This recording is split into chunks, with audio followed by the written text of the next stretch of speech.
Alright guys, we are just starting our live. You can see today I'm in a very different location as comparison with yesterday. As I want to tell that I'm now running these live talks. You actually can go to my YouTube or Zoom and check is it working or not. People will be coming live now pretty soon.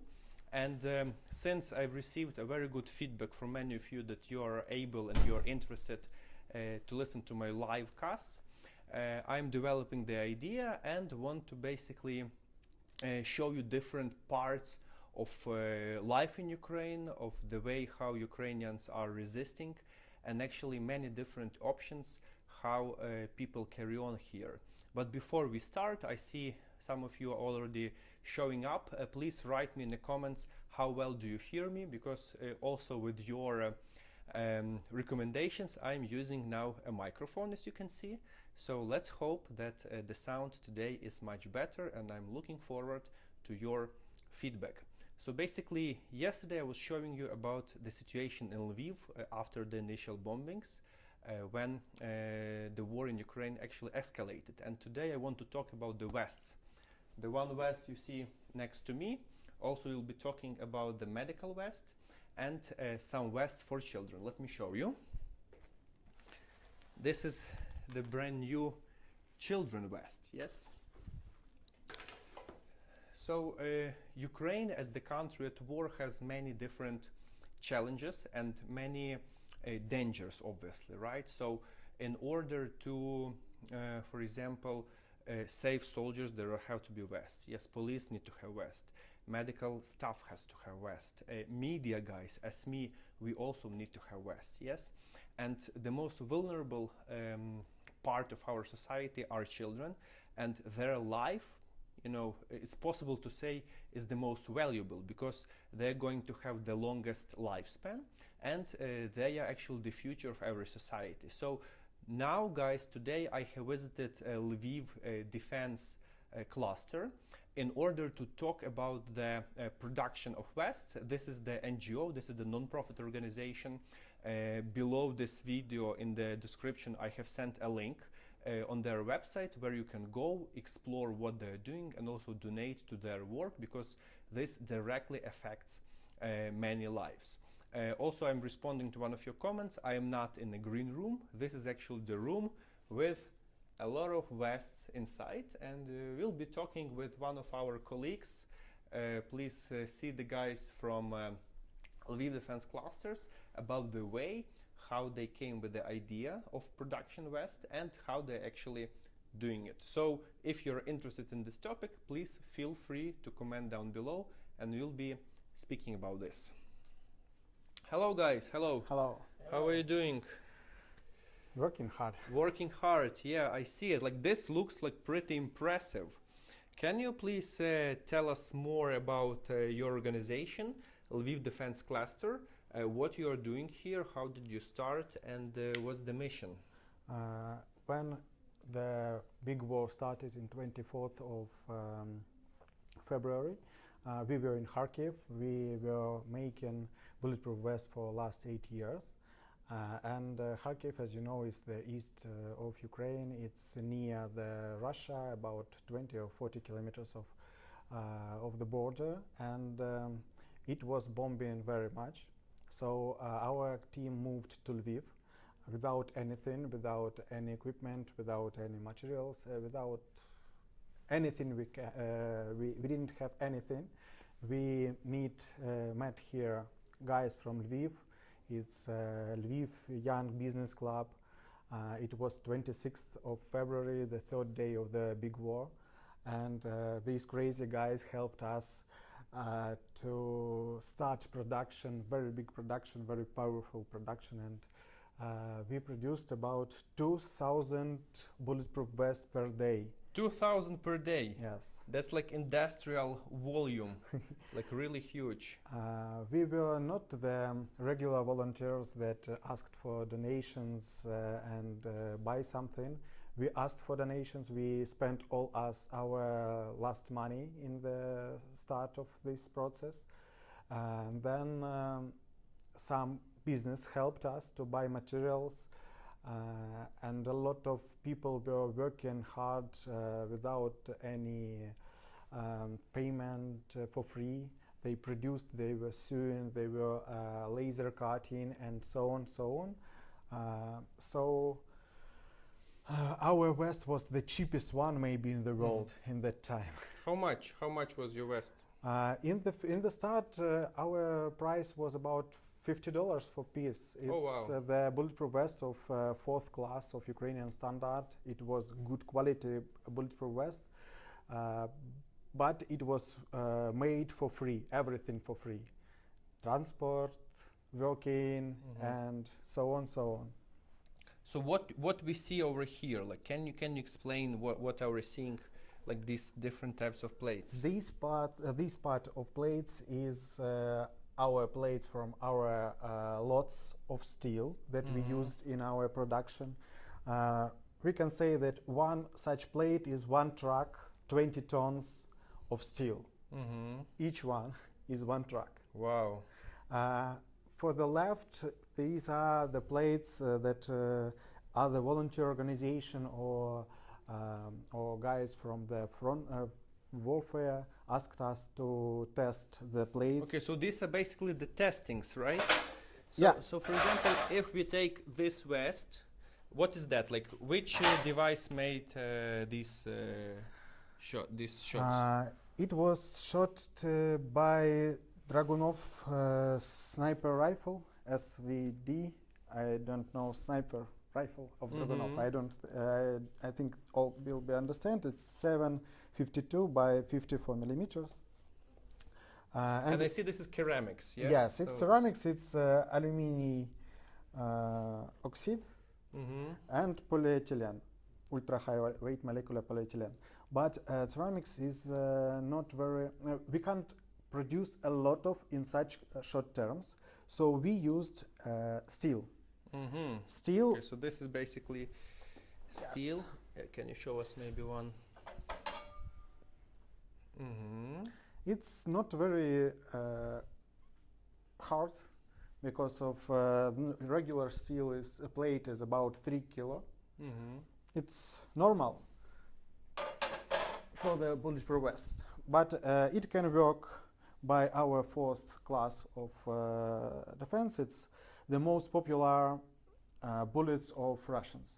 Okay, so like you need protection class number 4. For, by Ukrainian standards. By Ukrainian standard number 4, and is this on me is the one like this? Yes, it's the same one.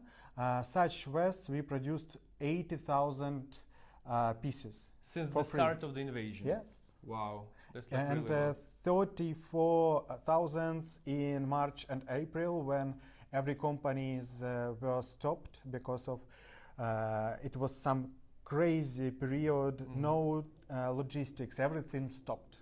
Yeah. It was impossible to work in business. Correct. But in volunteers, with other volunteers, we made it. You made it possible. Yeah. Wow. So let's talk about different types of vests that you have. So basically, this is the most standard vest that people on the front line are using, the category number 4 protection. Plate carrier. Plate carrier, right. What other like models do you have? This one is for the Ukrainian ambulance workers in the cities because of they have to help people under rocket attacks, drone attacks, and artillery attacks in Kharkiv region and Kherson region and so on. So such vests are working in Kharkiv region now. In the east of In the Ukraine, east, yeah. And nowadays we are going to produce 4,000 pieces of such for more medical workers. And we need help for it, so Okay. help us please. And this one project is from the police that helps children Okay. because of it's something not understandable, but maybe it's the first child vest in the world. Okay, so this is done for children. Yes, it's Okay. it's done for children because of we have to evacuate. This is, you can actually turn. You can turn. Yeah, you see it's written "Dite," which means children in Ukrainian language.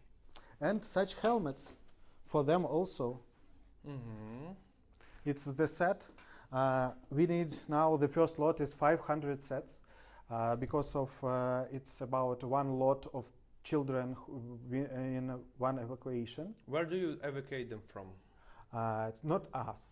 We help Okay, for organizations for police. the evacuation. Police is working in evacuation with the military. It's Donetsk region, it's east of Ukraine, it's south, some Kherson region, Zaporizhia region, and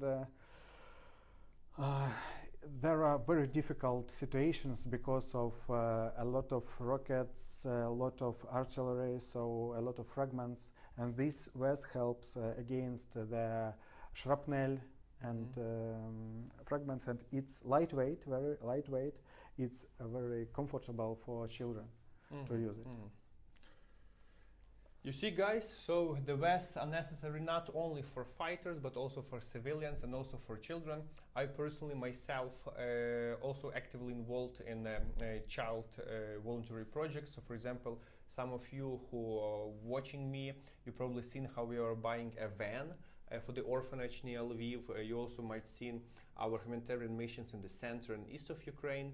And basically, if you want to help Ukrainian children, please go down below this video. There is a link to the defense volunteer cluster, Lviv defense cluster, right? And on their website you can explore more about this, and with your generous donation you can help save lives of our children, also of our medics, and of course of people on the front line who are actively protecting Ukraine. And not only Ukraine, but the entire Western civilized world. That's actually, guys, now the mission of Ukraine, unfortunate mission in Ukraine. We are taking the biggest toll on that, and definitely the entire support which is coming from the rest of the world is very, very inspiring. All right, so what else can we say? Protection is very important in different parts of life, but in the military, first of all, just take a look on all of this work that have been done here. The guys from the Lviv Defense Cluster are doing an amazing job. And also using this chance, guys, you might have some questions, yes, about vests, about situation. We'll hang out for maybe like 5 more minutes here live. So please use this chance. We'll be able to answer any questions regarding this kind of activity. I introduce you to this, and maybe in the meantime, can we walk in the office a little bit? Is it doable, or we better keep this place? Okay, we keep this place secret. That's also pretty important, yes, at the moment. So yeah, from my side, I can just update you from Lviv a little bit. As you remember, 4 days ago on Monday and on Tuesday there were attacks in the city. The city was without a power and without the energy for quite some time. It was very unique first night when it was a complete darkness in the city, and even for the few hours there was no cell phone connection. So basically we felt like being really isolated from the rest of the world. However, now situation improved. On my previous live, I was showing the real situation on the streets of Lviv, and you can welcome after we are finished here. You can come and appreciate about how Lviv is looking now. I see the comment from Sydney Carlson: "You are all brave heroes. Long live Ukraine! Victory to Ukraine! Good will triumph over despicable evil. Love and honor wins." Of course, that's actually what every Ukrainian is believing now, and I see people from California, from Australia, and from a few other places all around the world. Actually, guys, you're welcome to write down in the comments where are you at the moment. I would like to remind you that we are now in Lviv, in the Lviv defense cluster in the city of Lviv, where the guys produce all of those amazing vests. Sorry, defense people ask us to go to the corridor because of the rockets are near. We have to They're move. shooting Lviv now? Yeah, we So have there are to shots in Lviv? now. We have to move now. Okay. 1 second, we will go here. Can we go live there? But in the In the basement? Will I have internet there? 20 seconds. Let's go. Okay. Guys, there are attacks in the city, so we just received the call. We have to go into the basement. Please, please, now. Okay, let's go.